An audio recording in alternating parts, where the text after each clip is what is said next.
So when I was a kid, I wanted to be a rap star. But not just any rap star, I wanted to be a Christian rap star. In fact, I wanted to be in DC Talk. Does anybody remember DC Talk? A new star, peace in your heart. A new star, call on the Lord, he'll do his part. Apparently, I wasn't the only kid who wanted to be a rap star, as evidenced by the recent YouTube sensation of Michael Clancy. Peace in your heart, a new start. Call on the Lord and he'll do his part. All I can say is, thank God that my mother did not bring a camcorder to church the 6 or 7 times that I actually did that exact same thing. Except I had a nicer mullet. I knew the words to almost every single DC Talk song, on the Free at Last album at least, and used to perform them at church and talent shows in pursuit of my dream of being a famous Christian rapper. But you know how musicians, when they win an award, they're like, thanks, Mom and Dad. I would have been like, see, Mom, who needs the piano? Because instead of rapping for the Lord, my parents wanted me to play the piano. But I didn't want to play the piano. I wanted to rap. Because when I was 7, I went to a DC Talk concert where I discovered that musicians don't actually play instruments. They dance and they sing. And they run around on stage high-fiving people while a bunch of lights flicker and fireworks go off. This is just a couple weeks ago. And it's still kind of true. I was talking with my friend and he said, Sam, there's a moment where music stops being music and starts being gymnastics. That's true. How many young kids do you think listen to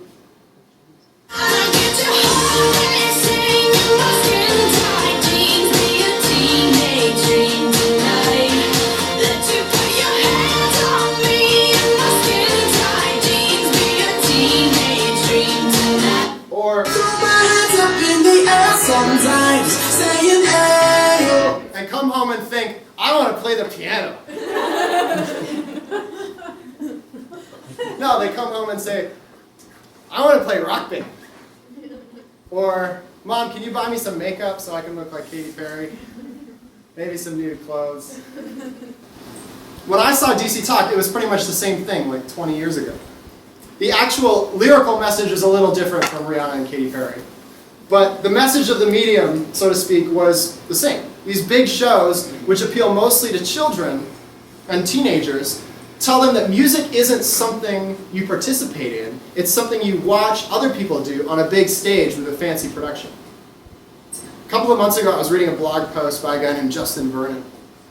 You guys might know him as Bon Iver. Has anybody heard of Bon Iver? Okay. A few of you, that's good. It was right around the MTV Awards, and he wrote something I thought was really cool. In fact, I thought it was so cool I decided to even include it in my book. So if you have it with you, you can pull it out and go to page 115, or sorry, 114. In it, Bon Iver asks, can I just ask the reader, us, we, as non-rhetorically as possible, don't we seem dumb? Didn't MTV lose the fight against themselves? Didn't rock and roll stop? Why are the lights so bright? Isn't our talent as artists enough? Why do we try so hard? Does the Moon Man mean what it did back then? Should we feel pumped when we get one? Should our moms cry? I'm not even thinking about it that hard. But why are we waving around so much? Why do we need this stuff so bad? Why don't we just have music, do music, soul? I don't know. I don't mean to criticize anyone except for MTV. They had a real large opportunity to stabilize themselves as a global presence of culture and art about 15 years ago. And they effed the duck. It's becoming increasingly clear to me as I think about it more and more that the dollars are a part of why you were doing something. That's the absence of spirit, glue, the fabric of what makes us a person. It distracts us from what we could be doing, work on earth.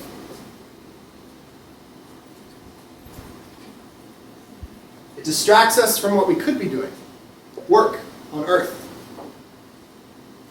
There's something wrong with music when we treat it as just a spectacle, just a distraction. Because music isn't supposed to distract you. It's supposed to inspire you. It's supposed to teach you about the fabric of what makes us a person. To teach us about what we could be doing, work, on Earth. But what do gymnastics and fireworks, the MTV brand of music, say to us? It says that music is just a distraction. And if you want to be a part of it, unless you are good-looking, talented, rich, skinny, and very, very lucky, and have an excellent auto-tune. I made that one up on the spot. You'll never be able to participate. All you can do is buy a ticket and cheer and watch. I think we need to learn to think differently about music. It might even help us think differently about life. Recently, the owner of this establishment where we're sitting right now, a guy named Dave Crisco, opened up an artist retreat in town called Bottega. To celebrate the opening, they brought in a guy named Andy Crouch, and he gave a talk on music. He talked about two different ways that you can think about music. One is the way that our culture currently thinks about music, as a distraction, as something to be consumed. You buy CDs, or you download your songs, or you go to a concert, and experience a high right off the bat. But once you've listened to the CD a few times, or you leave the concert hall, the pleasure starts to fade, and you need to buy another CD to maintain that feeling. And you're constantly purchasing and purchasing more and more music, trying to maintain that feeling, that high that it gives you. Contrast that with how we used to think about music in our history, before the invention of CDs and iPods. People had to learn to play instruments. If you wanted to listen to music every day, you either had to live with a musician or become one. In the good old days, when leaving a concert, your reaction wasn't to go straight to the merch table to buy a DVD. It was to go home and learn an instrument so you could play too. So you'd go home and you'd practice the piano like Mom says, so that one day you could be on stage too. But learning something like the piano is hard. That's why when I was 7, I never wanted to practice. I didn't want to invest in a talent. I wanted the payoff right now. Because learning starts with no pleasure at all. Buying a CD is up here. Learning an instrument is like way down here. It's like through the floor. It's no fun. It actually starts with negative pleasure.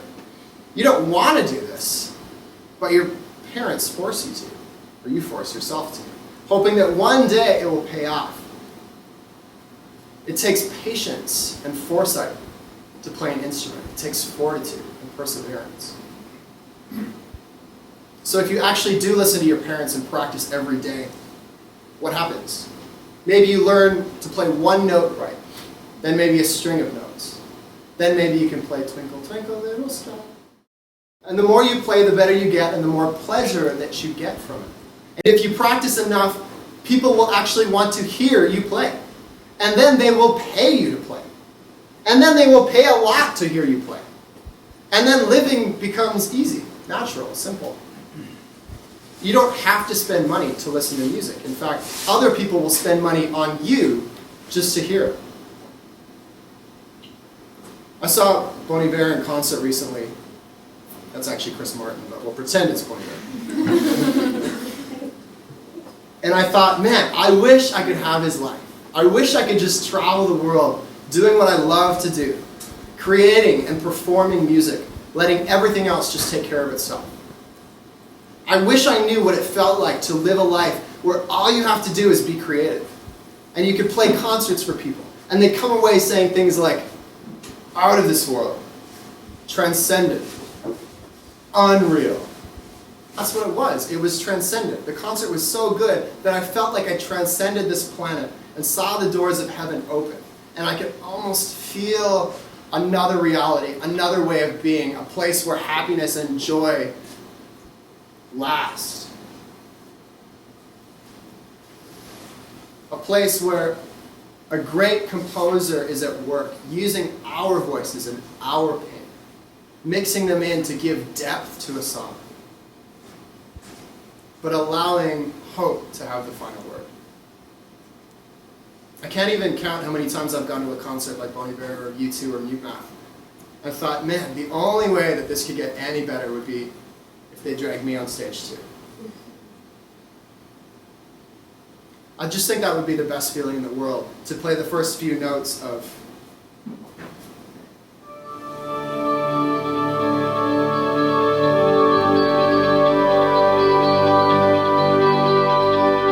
right?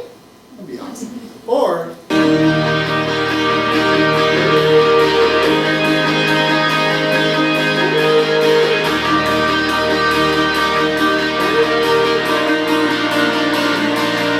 to be a part of something that opens heaven to you and to others so they can feel it for themselves. I feel like this is what I was created for. This desire to be a rap star that I had when I was 7 wasn't really about being famous. It was because even then I understood that there was nothing greater in life than that feeling you get when listening to a really good song live. Except maybe finding a way to make and perform songs like that. The songs that can almost show people what heaven is like. But what kind of people get to the level of a YouTube? Here's a hint. It's not the kind of people who went home and played Rock Band. It's not the kind of people that pursue music as just a distraction. It's the ones that also see it as a discipline. It's the ones who actually sat down at a piano when their parents asked them to and practiced because they knew that the most fulfilling things in life only come to those that are willing to put in the work. The ones who invest in developing talent and knowledge and muscle memory. You practice because you want the best in life. It's true of music and it's true of life. We've been taught God as our Father. God never told me to play the piano, but He did tell me to love my neighbor, to serve the poor, to read my Bible, and to pray. Why? Maybe because if you do these things long enough, like a good musician, you develop a certain muscle memory, and they just become natural to you. Living like you're supposed to live almost becomes second nature. Do you guys remember a couple of years ago, there was a story out of New York about a plane that took off, and the plane was going out just out of New York, and it hit a flock of birds, and the birds just completely destroyed both engines.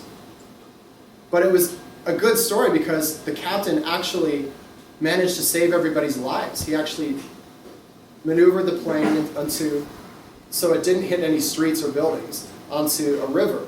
And they were able to land the plane, and everybody got out safe, and nobody was hurt. And it was a big success story about this guy. So one of my favorite writers, a guy named N.T. Wright, writes about this. He says, "The story has already been told and retold and will live on in the memory not only of those involved, but of every New Yorker and many further afield.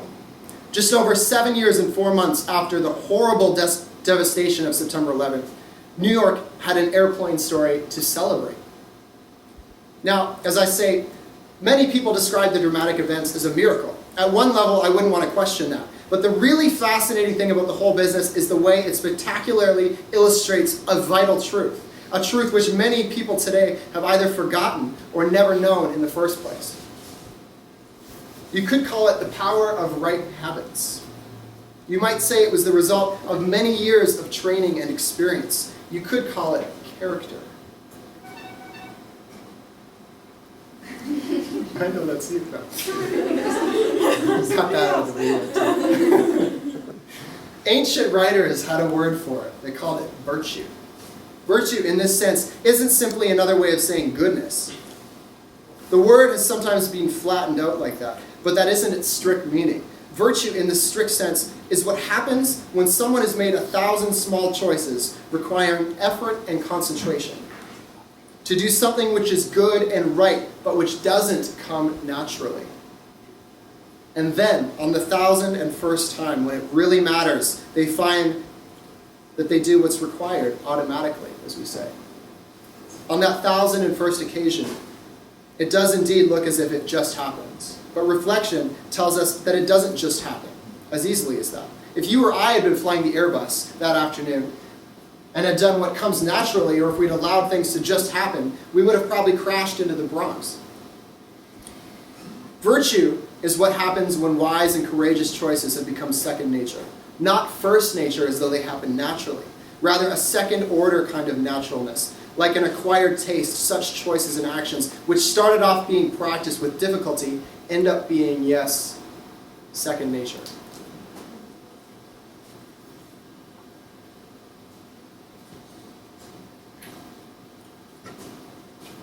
We might call it second nature now, but what if that was our original nature? Let me ask you, what was Adam's first job, the first job that God gave to Adam? Name the animals. Name the animals. It's a job that takes massive creativity.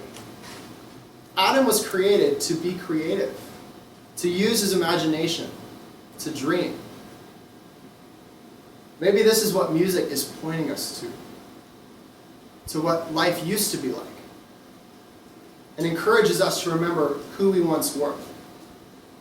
Beings who reflected God's image, God's character, God's creativity. Beings who were created to show the world what God is like.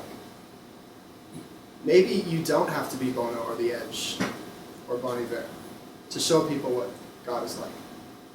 Maybe all you need is a passion and a willingness to practice it, to invest in it, and to share it with those who will listen. It's not really that hard. I'll actually show you guys a video that explains sort of what I mean about this point.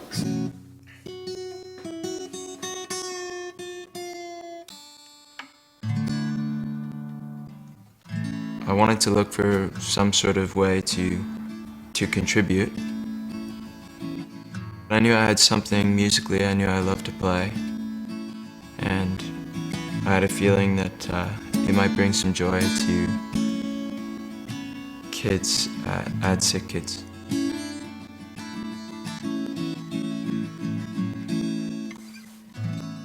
These kids, you know, they have so much time. A lot of it which they're not feeling good. But if you remember when you're a kid, all you want to do is just have fun and touch things and learn things, and that's still very much alive in all these kids at the hospital. So I figured, why not see if maybe we could give them something to do throughout the week.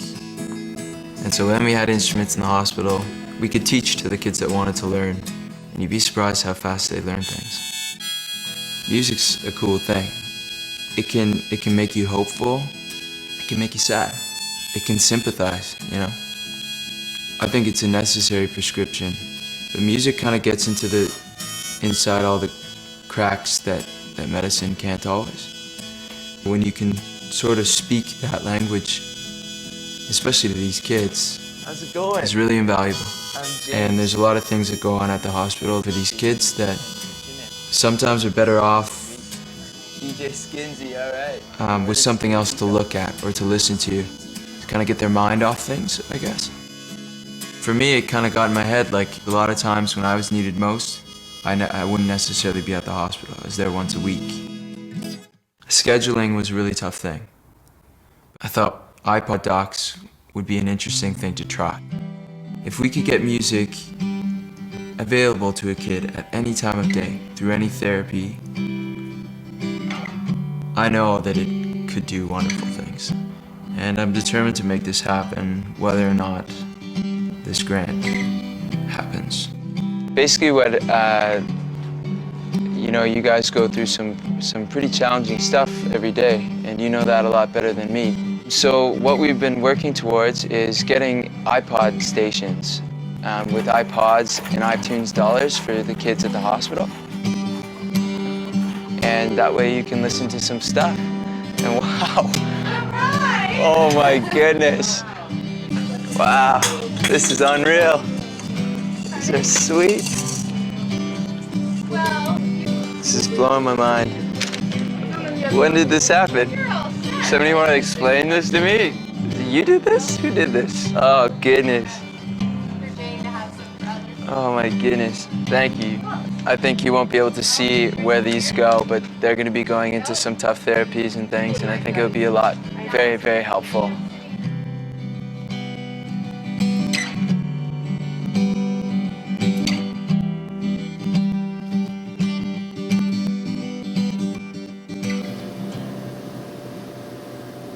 Now, James isn't actually a Christian,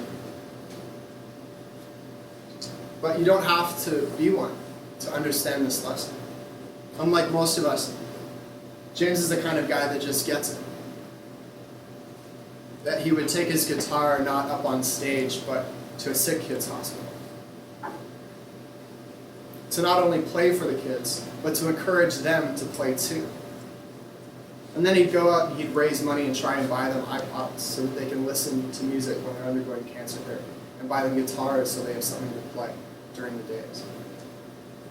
The world might say that James isn't good enough to be on stage, surrounded by fireworks and backup dancers. But that doesn't mean he can't use music, his creativity, his passion, to show hope and something like heaven to people. James knows that there's something about music that just makes us feel human. Whether you're rich or you're poor, healthy or sick, sharing music with people, not as distraction, but as something that says, you too can participate. You too can play. You too can create and use this to do work on earth. To a sick kid, what could be better? When I first saw that video, I felt convicted. I've never volunteered at a sick kid's hospital to play guitar for them. But I did spend a lot of nights with James. And God was able to use those nights, even in some really, really small way, to change the world. I'm just holding him up as a reminder of what God can do if you choose to foster a passion for creativity in your own life and serve him with those passions, even just a really little bit. But it's not easy. It starts with learning to think differently. Because at first, I would rather just buy a CD, listen to my iPod, and pick up an instrument. It's easier, it's faster, it's less frustrating to let somebody else play the music. It's harder when you have to be the one that picks up the instrument, or sit down at your parents' piano and learn. To invest in building muscle memory, knowledge, skills that might not pay off for years down the road. And it's the same with life. You can choose the easier, more efficient option, the consumerist default mode that keeps us buying more and more to keep that high. Or you can choose the harder, more frustrating approach, the one that takes time and effort and discipline, hoping in the end you'll see that the years of practice produce something you could never have predicted, a chance to show people what heaven is like, what a different sort of life looks like, one that just comes naturally, doing what you're supposed to be doing because finally, it just feels like second nature. I think that living like a rock star is actually living the kind of life that remembers the desires of our hearts, the dreams of our childhood. It's about living a different kind of life, one that doesn't just pursue distraction, but takes every opportunity to find a creative way to show people the kingdom. So my challenge to you guys is this, whether you're 7 or 97. Do the work. Practice your piano. Because music, like life, is best when it becomes a discipline, not a distraction. And one day you just might figure out what it's like to show heaven to other people, whether or not you're on stage.